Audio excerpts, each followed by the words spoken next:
Hey everyone, welcome back to a new video on how to guide. In today's video, I'm gonna walk you through on how to get the voice filter on TikTok.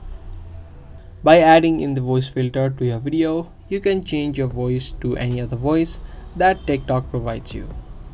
So let's get quickly into the video. Open up your TikTok app and tap on the plus icon on the bottom.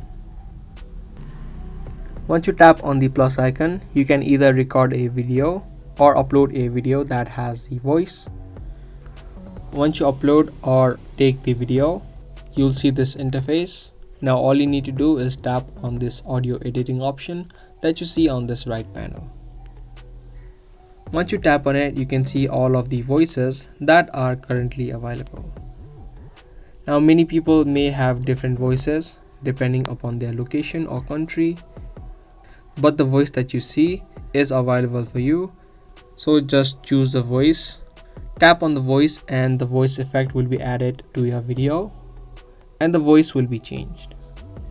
You can just tap on any of these voices and the voice will be instantly applied, and you can play the video to hear the voice that has been added.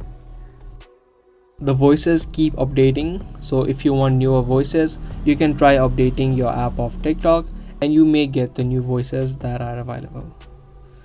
So that was the video. I hope you guys liked and found this video helpful. If you did, be sure to subscribe, share, and also give this video a thumbs up. I'll be back soon with more videos. Thanks for watching.